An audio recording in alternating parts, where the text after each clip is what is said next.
राजकीय घडामोडी, सामाजिक विश्लेषण, कृषी विभाग, कला व मनोरंजन विश्व आणि क्रीडा क्षेत्रातील बातम्यांचे ताजे व अचूक अपडेट लोकशाही 18 न्यूजवर।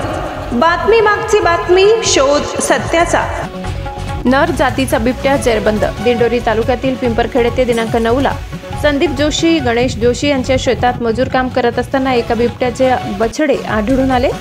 त्यानंतर वन विभागाला कळविण्यात आले। वन विभागाचे अधिकारी पंकज परदेशी, एच.एस. कांबडी, भोये मामा, दशरथ कडाळे, आनंद पेलमहाले येऊन त्यांनी त्याच शेतात ते बछडे ठेवून कॅमेरा लावला होता, पण मादी जातीचा बिबट्या पिल्लांजवळ आलाच नाही। त्यानंतर त्यांनी ते बछडे वन विभागाच्या निगराणीत पाठवले। लोकांमध्ये अगदीच भीतीचे वातावरण असताना रामभाऊ घडबजे यांच्या शेतात गेल्या काही दिवसांपूर्वी पिंजरा लावण्यात आला होता। त्या पिंजऱ्यात काल दिनांक 10 ला रात्री नर जातीचा बिबट्या जेरबंद झाला। परिसरात 2 ते 3 बिबटे आढळत आहेत, तर एक जेरबंद झाला।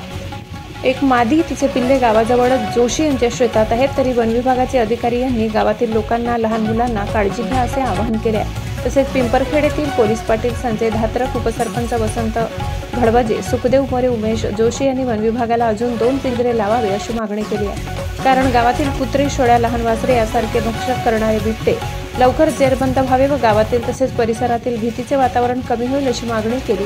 तसेच दिंडोरी तालुक्यात गेल्या काही वर्षांमध्ये झालेल्या घटना बघता पूर्ण तालुका बिबट्याचा झालाय, याकडे तर माननीय मंत्री झिरवाळ साहेब यांनी लक्ष द्यावे अशी मागणी तालुक्यातील जनता करत आहे। उपसंपादक शामराव सोनवणे, दिंडोरी, पिंपरखेड।